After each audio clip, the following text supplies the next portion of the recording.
Hi everyone, I am Arfin और आज की वीडियो में बात करने वाले पाइवट टेबल के बारे में। तो एक्सेल में हमारे पास एक फीचर होता है पाइवट टेबल नाम का, जिसको किस तरीके से हम लोग यूज़ कर सकते हैं वो आज की वीडियो में हम लोग देखने वाले हैं। तो मेरे पास यहाँ पर एक डेटा है, डेटा को पहले ठीक से समझ लेते हैं कि किस तरीके से हमारे पास डेटा गिवन है ताकि हम लोग पाइवट टेबल को आराम से यूज़ कर सके। तो डेटा में हमारे पास 5 कॉलम है, ID है, फर्स्ट नेम है, लास्ट नेम है, सब्जेक्ट और मार्क्स है हमारे पास। और जो हमारे पास ID है उसमें स्टूडेंट्स की ID है, उसके बाद उनका फर्स्ट नेम है, लास्ट नेम है, सब्जेक्ट है और किस सब्जेक्ट में कितने मार्क्स स्कोर किए वो चीज़ है। जैसे कि मेरे पास 113 में पार्थो दत्ता का नेम है और इनके फिजिक्स की मार्क्स है 97। अब दूसरी चीज़ यहाँ पे है कि सब्जेक्ट जो मेरे पास टोटल 4 है, फिजिक्स, केमिस्ट्री, मैथ्स और बायोलॉजी। तो पार्थो दत्ता के फिजिक्स के मार्क्स 97 है। उसी तरीके से किसी दूसरे रो में हमारे पास फिर से देखो यहाँ पे कहीं पे होगा पार्थो दत्ता केमिस्ट्री के मार्क्स हमारे इसमें 52 आया है। फिर उसके बाद अगेन होगा हमारा यहाँ पे पार्थो दत्ता कहीं पर, यहाँ पे पार्थो दत्ता मैथ्स का मार्क्स 89 है। फिर से पार्थो दत्ता का जो हमारा बायोलॉजी का मार्क्स होगा वो हमारा 97 है। तो इस तरीके से हमारे जो है स्टूडेंट के नेम के साथ सब्जेक्ट है और सब्जेक्ट में कितने मार्क्स किस किस सब्जेक्ट में स्कोर किए वो चीज़ें। अब ये डेटा जो है हमारे पास इस तरीके के फॉर्मेट में गिवन है। हम नहीं चाहते, हम चाहते हैं कि हम हर एक स्टूडेंट का टोटल निकल के आ जाए। तो हम इसको सम कर सकते हैं और सम इफ फंक्शन यूज़ करके हम इसका सम निकाल सकते हैं कि सिर्फ पार्थो दत्ता का कितना है, लेकिन हमें हर एक स्टूडेंट का चाहिए और एक टैबुलर फॉर्म में चाहिए। तो उसके लिए हम लोग को क्या यूज़ कर सकते हैं, पाइवट टेबल का यूज़ कर सकते हैं। इस पाइवट टेबल यूज़ करने से क्या होगा, ये डेटा जो जिस टेबुलर फॉर्म में है उसका फॉर्मेट भी हमारा चेंज हो जाएगा। हम जिस तरीके से चाहते हैं कि हमारा ये कॉलम बन जाए, ये वाला हमारा रो बन जाए, वो हमारा उस तरीके से बन जाएगा। तो स्टार्ट करते हैं यूज़ करना। ये हमारा डेटा है जिसको हम लोगों ने ठीक तरीके से समझ लिया है। पाइवट टेबल यूज़ करने के लिए जो भी हमारा टेबल रहेगा उस पर क्लिक करेंगे, यहाँ पे इंसर्ट पे जाएंगे और पाइवट टेबल का यहाँ पे ऑप्शन आएगा, उसको क्लिक करके यहाँ पे फ्रॉम टेबल रेंज ले लेंगे। इसको जैसे ही क्लिक करते हैं यहाँ पे हमारा टेबल हाईलाइट हो जाएगा। देखो यहाँ पर पूरा का पूरा टेबल हमारा हाईलाइट हो गया और हम चाहे तो इस टेबल को एडिट भी कर सकते हैं। उसके बाद यहाँ पे न्यू वर्कशीट को मैं रिकमेंड करूँगी, आप चाहो तो एग्जिस्टिंग वर्कशीट पे भी कर सकते हो। न्यू वर्कशीट को जैसे ही यहाँ पे हम लोग ओके कर देते हैं ना, तो हमारा एक न्यू जो है वर्कशीट हमारा ओपन हो जाता है और ये हमारा न्यू वर्कशीट कुछ इस तरीके से देखने को मिलेगा कि जहाँ पे कुछ इस तरीके की चीज़ें होंगी और इस तरफ में हमारे पास पाइवट टेबल फील्ड होगा। ये जो पाइवट टेबल फील्ड आएगा ना, यही हमारा इंपॉर्टेंट चीज़ है। अब पाइवट टेबल फील्ड में जो चीज़ें होती है तो देखो यहाँ पे 5 चीज़ें हैं फील्ड में, ID, first name, last name, subject और मार्क्स, 5 चीज़ें हैं। और यहाँ पे जो टेबल हमने लिया था ना उसमें भी हमारे पास 5 है। मतलब बेसिकली जो फील्ड हुआ ना वो हमने जो टेबल हमने पाइवट किया था उसका कॉलम्स हो गया। तो ये कॉलम्स हमारे पास यहाँ पर आगे आते हैं अपने शीट में, ये हमारे पास कॉलम्स हो गए।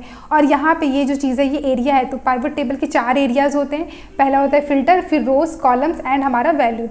तो इसको इस वाले फॉर्म में रख सकते हैं, हम चाहें तो सेटिंग पे जाके इसका यहाँ पे इस वाले फॉर्म में भी रख सकते हैं, इसको इधर इस तरीके से भी रख सकते हैं। हम नहीं चाहते ये वाला चीज़ हम इधर जैसे था हमारा ये वाला, इसको इस तरीके से रखना चाहते हैं तो ये काफ़ी इजी रहेगा। सारे के सारे कॉलम्स के नेम हमें दिख रहे हैं और हमारा फील्ड भी दिख रहा है। अब देखो हमारा रिक्वायरमेंट क्या है, टेबल तो हमने कर लिया है सेलेक्ट। अब हमारा रिक्वायरमेंट है कि हमें हर एक स्टूडेंट का टोटल निकालना है। तो पाइवट टेबल यूज़ करने के लिए के टाइम पे ना आपको दिमाग में सिर्फ एक चीज़ को ध्यान में रखना है कि आपको किस चीज़ को रोज़ में चाहिए और कौन सी चीज़ कॉलम में चाहिए। जैसे मेरे अभी पास है कि 101 का जो मार्क्स है टोटल आ जाए, फिर नीचे 102 आए, फिर उसका टोटल आ जाए, फिर 103, फिर उसका टोटल आ जाए। तो मेरे दिमाग में है कि जो ID है वो हमारा रोज़ में आए 101, फिर दूसरे रो में 102, फिर तीसरे रो में 103, इस तरीके से आए। तो मैं क्या करूँगी, जो हमारा ID है उसको यहाँ से ड्रैग एंड ड्रॉप करके लाके यहाँ पे रोज़ में रख दूँगी। तो अब देखो जैसे ही मैंने रो में रखा, यहाँ पे 101 उसके दूसरे रो में, फिर तीसरे रो में 103, इस तरीके से आ गया। अगर यही काम हम इसको यहाँ से वापस से ड्रैग एंड ड्रॉप कर सकते हैं। अगर यही काम हम ID को लाके कॉलम्स में अगर ड्रैग एंड ड्रॉप कर देंगे ना, तो 101 का अलग से एक कॉलम बन जाएगा, फिर 102 का कॉलम, 103 का कॉलम, ऐसा। ये हम नहीं चाहते, हम इसको रो में ही रखना चाहते हैं। तो इस ID को उठा के हम रो में कर देते हैं, रो में आ गया। अब हम चाहते हैं कि हर एक का टोटल आ जाए। तो टोटल के लिए हम यहाँ पे जो मार्क्स वाला जो हमारा फील्ड है इसको यहाँ पे ड्रैग एंड ड्रॉप करके लाके वैल्यू में रख देते हैं। अब वैल्यू देखो यहाँ पे समेशन का सिंबल आ गया, सम ऑफ मार्क्स आ गया। मतलब 101 का टोटल मार्क्स 318, फिर 102 का टोटल मार्क्स 267, इस तरीके से हमारा यहाँ पे शो कर रहा है, जो काफ़ी अच्छा लग रहा है कि एक बार में ही हमारा सबके सब शो कर रहा है। अब यहाँ पे मैं रिक्वायरमेंट थोड़ा चेंज करना चाहती हूँ और मैं चाहती हूँ कि ये तो ठीक है, मैं चाहती हूँ सब्जेक्ट वाइज आ जाता तो काफ़ी अच्छा रहता। मतलब 101 उसके साथ हमारा उसका फिजिक्स, केमिस्ट्री, मैथ का मार्क्स और उसके बाद उसका टोटल आता। मतलब मेरे दिमाग में क्या है, 101, 102 ये जैसा है वो बिल्कुल परफेक्ट है। उसके बगल में मतलब जहाँ पे सम ऑफ मार्क्स है ना, उसके बगल में हम चाहते हैं कि फिजिक्स का मार्क्स, उसके बगल में मतलब कॉलम में, एक कॉलम में फिजिक्स का मार्क्स, फिर दूसरे कॉलम में सबकी केमिस्ट्री का, फिर बायोलॉजी का, मैथ्स का मार्क्स आता और उसके बाद हमारा सम ऑफ मार्क्स आ जाता। तो कितना अच्छा अच्छा रहता। तो इसके लिए हम क्या कर सकते हैं, हम चाहते हैं ना कि हमारा subject physics, chemistry, math, biology का कॉलम्स बन जाए, तो हम सब्जेक्ट को उठा के यहाँ पे कॉलम्स में लाके इसके ड्रैग एंड ड्रॉप कर देंगे। अब देखो ये कितना अच्छा लग रहा है, ये हमारा 101 का बायोलॉजी का मार्क्स, केमिस्ट्री का मार्क्स, मैथ्स, फिजिक्स का मार्क्स सब आ गया और ग्रैंड टोटल भी आ गया कि 318 है। अब जो दूसरी चीज़ है, ग्रैंड टोटल जो है ना ये ऑटोमेटिकली आ जाते हैं, आप चाहें तो इसको हटा भी सकते हैं। जैसे यहाँ पे ग्रैंड टोटल जो 318 आ रहा है, इसका तो यूज़ है कि हम समझ गए ठीक है 101 का 318 टोटल मार्क्स आया है। नीचे का जो ग्रैंड टोटल आ रहा है ना, तो कोई ऐसा कोई स्टूडेंट नहीं, मतलब कोई टीचर नहीं चाहेगा कि बायोलॉजी के सभी के बायोलॉजी के मार्क्स ऐड हो जाए और ये इस तरीके से कुछ शो करने लगे। तो नीचे वाला ग्रैंड टोटल को ना हम हटाना चाहते हैं, तो उसके लिए हम क्या करेंगे, जब हम पाइवट टेबल को क्लिक करते हैं ना, तो हमारे पास दो फील्ड ओपन हो जाते हैं, एक पाइवट टेबल एनालाइज का ऑप्शन और एक डिज़ाइन का ऑप्शन। हम डिज़ाइन के ऑप्शन में क्लिक करेंगे, ठीक है, और यहाँ पे ग्रैंड टोटल का ऑप्शन ऑटोमेटिकली आ जाएगा। इसको यहाँ पे हम लोग लेकर के क्लिक करेंगे और of for rows and columns, इसमें रो एंड कॉलम दोनों का ग्रैंड टोटल ऑफ हो जाएगा। हम रो के लिए रखना चाहते हैं तो यहाँ पे ऑफ फॉर कॉलम्स ओनली का ऑप्शन नहीं आ रहा, तो अभी के लिए दोनों को ऑफ कर देंगे, दोनों ऑफ हो गया। उसके बाद जाके रो के लिए ऑन कर देंगे, ऑन फॉर रोज ओनली, रो के लिए ऑन किया। यहाँ पे देखो हमारे पास ग्रैंड टोटल जो है आ गया। तो ये काफ़ी अच्छा लग रहा है कि सभी के मार्क्स और उसके साथ हमारा यहाँ पर शो हो रहा है। तो जो दूसरी चीज़ है यहाँ पर ये है कि ये तो हमारा हो गया पाइवट टेबल को इस तरीके से हम लोग यूज़ कर सकते हैं। अगर मान लो हम लोग पाइवट टेबल के बाहर क्लिक करें तो ये जो फील्ड का ऑप्शन दिख रहा था ना वो हमारा हट गया, वापस इधर क्लिक करेंगे फिर से हमारा आ गया। तो हम इस तरीके से अगर क्लिक करके हटा देते हैं तो ये हमारा आ जाता है यहाँ पर वापस से क्लिक करने पे। लेकिन अगर हम यहाँ पे क्रॉस करके क्लिक हटा देना, क्लोज कर दे इसको, तो अब ये नहीं आएगा। अब हम कितने भी कहीं पर भी पाइवट टेबल में क्लिक कर ले, ये जो फील्ड वाला जो ऑप्शन था यहाँ पे आ रहा था हमारा, वो नहीं आएगा। उसको वापस से लाने के लिए हम लोग पाइवट टेबल एनालाइज का ऑप्शन में जाएंगे और यहाँ पे जो फील्ड लिस्ट है इस पर क्लिक कर देंगे, तो देखो ये हमारा वापस आ जाएगा। तो किसी तरीके से अगर आपका हट जाता है तो यहाँ से आप लोग क्लिक करके वापस ला सकते हो। अब दूसरा एग्जाम्पल हम लोग देख लेते हैं। मैंने अभी पूरे के पूरे एरिया को जो है खाली कर दिया है। दूसरा रिक्वायरमेंट मेरा ये है कि मैं चाहती हूँ कि हर एक सब्जेक्ट से टॉप 3 स्टूडेंट के नाम मुझे आ जाए, मतलब फिजिक्स के टॉप 3 स्टूडेंट, केमिस्ट्री से टॉप 3 स्टूडेंट, इस तरीके से मैं नेम्स चाहती हूँ। तो मुझे तो पहले दिमाग में लाना होगा कि फिजिक्स का फिर टॉप 3 स्टूडेंट, फिर केमिस्ट्री उसके टॉप 3 स्टूडेंट, फिर मैथ्स उसके टॉप 3 स्टूडेंट। तो इसमें क्या करना पड़ेगा, सब्जेक्ट को ले जाके मुझे रो में रखना है, ठीक है। देखो सब्जेक्ट हमारा रो में आ गया और आईडी को भी हम रो में चाहते हैं, क्योंकि हम चाहते हैं फिजिक्स उसके नीचे टॉप 3 स्टूडेंट और उसके बाद उसकी आईडी आ जाए, फिर केमिस्ट्री हेडिंग बन जाए, फिर उसके नीचे टॉप 3 स्टूडेंट और उसका हमारा टोटल आ जाए। तो आईडी भी हम क्या चाहते हैं, हम चाहते हैं हमारा रो में ही आ जाए। तो देखो यहाँ पे दो चीज़ को ध्यान रखना है। मैंने पहले क्या डाला, मैंने पहले डाला है सब्जेक्ट, तो सब्जेक्ट हमारा हेडिंग बन गया और उसके नीचे सभी के आईडी आ रहे हैं, ठीक है। उसके बाद केमिस्ट्री हमारा हेडिंग बन गया, उसके नीचे सभी के आईडी आ रहे हैं। अगर यही चीज़ को हम उल्टा कर देना, इसको यहाँ पे क्लिक करते हैं, इस चीज़ को हम लोग उल्टा कर दे, पहले मैंने सब्जेक्ट का नाम डाला है, उसके बाद आईडी डाली, इसको उल्टा कर देते हैं। इसको हम यहाँ से हटा देते हैं। चलो पहले मैं डाल देती हूँ आईडी, ठीक है। पहले इसको लाके मैंने रो में आईडी डाल दिया, उसके बाद में ला करके यहाँ पर इसको सब्जेक्ट को डाल देती हूँ, ठीक है। यहाँ पे सब्जेक्ट को डाल दिया, तो अब देखो क्या हो रहा है, अब यहाँ पे 101 बन गया, उसके बाद उसके सारे सब्जेक्ट, फिर 102 आ गया, उसके नीचे उसके सारे सब्जेक्ट, इस तरीके से हमारे यहाँ पे शो कर रहे हैं। तो किस चीज़ को पहले रखना है, किस चीज़ को बाद में रखना है, वो चीज़ भी काफ़ी ज़्यादा इंपॉर्टेंट है। तो इसको यहाँ से हटाते हैं। सबसे पहले हम सब्जेक्ट लेंगे, तो हमें क्या चाहिए, हमें सब्जेक्ट का नाम चाहिए रो में और उसके बाद हमें आईडी भी चाहिए अपने रो में ही, ठीक है। सब्जेक्ट के नीचे हमें आईडी चाहिए, तो हमें इस तरीके से मिल गया। और मार्क्स को हम क्या करेंगे, मार्क्स को ला करके हम यहाँ पे वैल्यूज़ में रख देंगे, क्योंकि हमें मार्क्स का टोटल चाहिए। अब देखो जो बायोलॉजी का जो है, बायोलॉजी के सभी स्टूडेंट के मार्क्स आ गए, केमिस्ट्री के सभी स्टूडेंट के मार्क्स आ गए, मैथ्स के आ गए, फिजिक्स के आ गए। टॉप 3 हमें चाहिए, हमारा रिक्वायरमेंट टॉप 3 का है, तो इसको शॉर्ट करना पड़ेगा, तभी तो हमारा ऊपर से हमारा शॉर्ट कर पाएंगे। इसको राइट क्लिक यहाँ पे करेंगे, यहाँ पे शॉर्ट का ऑप्शन दिख जाएगा, यहाँ पे लार्जेस्ट टू स्मॉलेस्ट पे क्लिक करेंगे, तो यहाँ पे हमारा ऑटोमेटिकली डेटा हमारा शॉर्ट हो चुका है। शॉर्ट करने के बाद हमें टॉप 3 चाहिए। टॉप 3 के लिए हम लोग यहाँ पे जो है राइट क्लिक करेंगे, राइट क्लिक करने के बाद हमें फिल्टर का ऑप्शन मिलेगा और यहाँ पे टॉप 10 पे मिलेगा। टॉप 10 पे क्लिक करेंगे, यहाँ पे देखो टॉप 10 है, टॉप 10 को हम लोग यहाँ पे डिक्रीज करके टॉप 3 कर देते हैं और यहाँ पे ओके कर देते हैं। जैसे ही ओके करेंगे, यहाँ पे देखो, यहाँ पे बायोलॉजी का टॉप 3 स्टूडेंट ये है, केमिस्ट्री के टॉप 3 स्टूडेंट के मार्क्स ये है, मैथ्स के और फिजिक्स के ये इस तरीके से हमारे शो हो गए। तो ये चीज़ें जो है काफ़ी अच्छी चीज़ है जो हमारी देखने को यहाँ पे मिल जाती है। अब यहाँ पे क्या है, हमें सब टोटल भी दिख रहा है, जैसे बायोलॉजी के बगल में 289 दिख रहा है, केमिस्ट्री के बगल में 276 दिख रहा है, जिसका कोई भी हमारा मतलब नहीं है कि हम टॉप 3 स्टूडेंट्स के मार्क्स को ऐड कर दें, नहीं चाहते। तो ये हमारा सब टोटल को हम हटा देंगे। यहाँ पर से जाएंगे, वापस से डिज़ाइन पे जाएंगे और जो सब टोटल है हमारा डू नॉट शो सब टोटल, इस पर क्लिक करेंगे, देखो जो सब टोटल था वो हमारा यहाँ से हट गया है। तो ये काफ़ी चीज़ें हैं, ये काफ़ी सारी चीज़ें जो आप एक्सप्लोर कर सकते हो। यहाँ पे रिपोर्ट लगा सकते हो, ब्लैंक रो लगा सकते हो, insert blank line after each line, इसको करेंगे तो यहाँ पे देखो ब्लैंक लाइन आ गया। वापस से इसको जो है रिमूव कर देंगे ब्लैंक लाइन को। उसके बाद यहाँ पे रो हेडर है, कॉलम हेडर है और ये सारी चीज़ें भी है। देखो ये इस तरीके से आप लोग चेक कर सकते हो। तो कॉलम ये डिज़ाइन वाले ऑप्शन में यही है।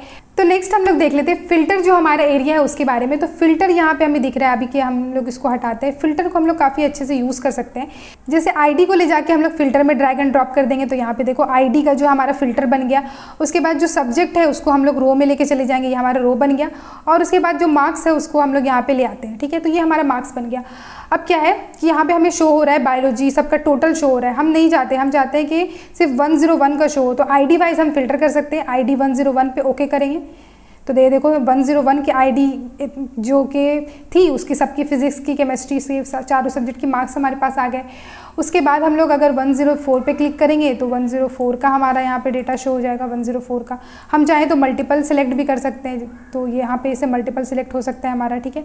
तो ये सारी चीज़ें हैं। दूसरी चीज़ ये है कि अगर हम इस पर डबल क्लिक करें तो ये देखो ये हमारा जो हमारा एक्चुअल डेटा जिस फॉर्म में था ना, हमारा एक्चुअल टेबल ये था, ये वाला टेबल, तो हमारा उसी फॉर्म में ये आ जाएगा। जहाँ पर भी हम डबल क्लिक करेंगे तो हमने यहाँ पे डबल क्लिक किया, ये क्या है 104 का केमिस्ट्री का मार्क्स, ठीक है।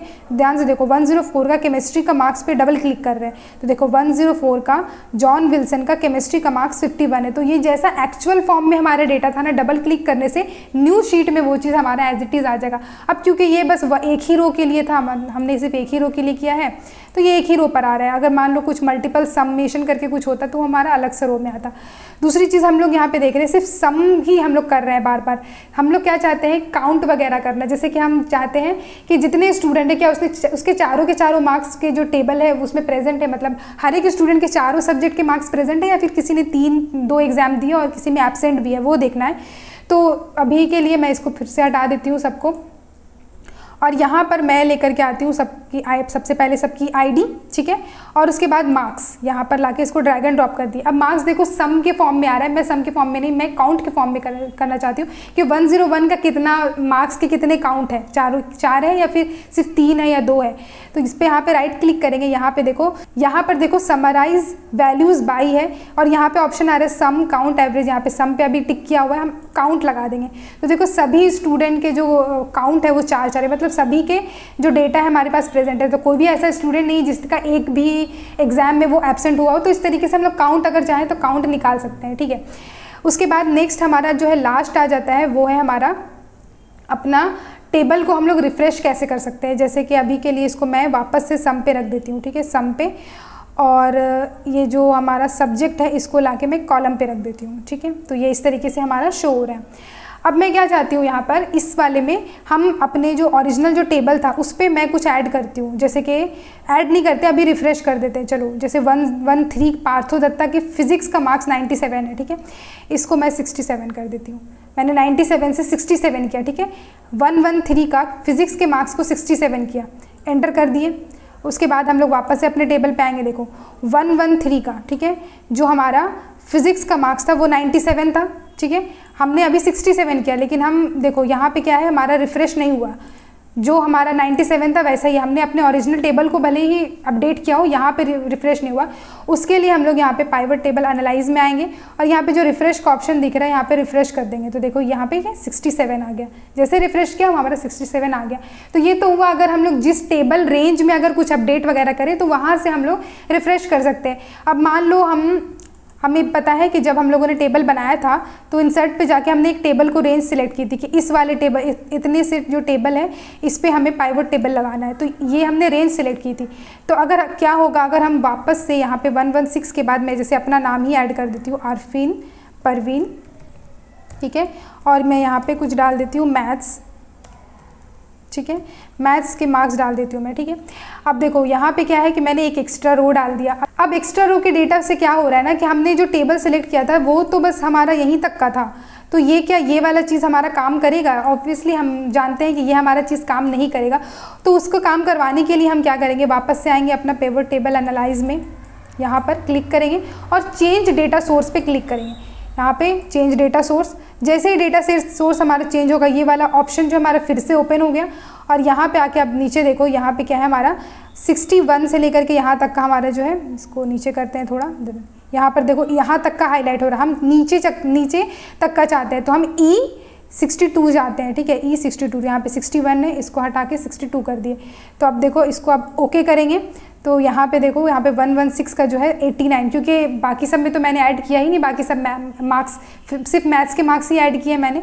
तो यहाँ पे 89 जो है मैथ्स का 89 शो हो रहा है और टोटल भी 89 ही शो हो रहा है। तो ये हमारा अपडेट हो गया। तो अब क्या होता है ना ऐसी चीज़ों में कि हम लोग अपडेट कर देते हैं अपना ओरिजिनल टेबल और उसके बाद वापस से जैसे ही आते हैं तो यहाँ पे हमें फिर से जो है अपना डेटा सोर्स को चेंज करना पड़ जाता है। तो उस चीज़ को हम लोग, उस चीज़ से बचने के लिए हम लोग क्या कर सकते हैं, जब भी हम लोग पाइवट टेबल बनाए ना, अपने टेबल को यहाँ पे Ctrl+T दे करके क्या कर सकते हैं, इसको टेबुलर फॉर्म में ले सकते हैं। जैसे Ctrl+T दिया, यहाँ पर हमें पूछ रहा है कि क्या हमें इतने टेबल को लेना है, ओके कर देंगे तो ये पूरा का पूरा टेबल हमारा एक टेबल के फॉर्म में आ जाएगा। तो देखो यहाँ पे टेबल डिज़ाइन भी ओपन हो गया। तो ये टेबल के फॉर्म में आ जाने से हम टेबल का नाम भी दे सकते हैं। जैसे हमने यहाँ पे क्लिक किया, ये टेबल आ गया। अब अगर हम लोग इसको चाहें तो फिर से इसको यहाँ पे इंसर्ट में आएंगे और पाइवट टेबल में अब जाएंगे तो यहाँ पे देखो जो टेबल रेंज आ रहा है ना, वो हमारा इस तरीके से नहीं आ रहा है कि A1 से लेकर के H62 72 इस तरीके से कुछ हमारा रेंज नहीं आ रहा है। हमारा आ रहा है यहाँ पर टेबल रेंज से में डायरेक्ट टेबल का नाम जो है कि जो कि टेबल 7 है। तो टेबल का नाम देके अगर हम लोग क्लिक करेंगे ना, तो जब हम लोग एक्स्ट्रा रोज भी अगर ऐड कर रहे हैं या कॉलम्स ऐड कर रहे हैं तो वो ऑटोमेटिकली अपडेट होता चला जाएगा। सो गाइस, अगर ये वीडियो अच्छा लगा तो वीडियो को लाइक जरूर से करना और अगर अभी तक चैनल को सब्सक्राइब नहीं किया तो चैनल को जरूर से सब्सक्राइब कर देना। Thank you so much guys for watching this video.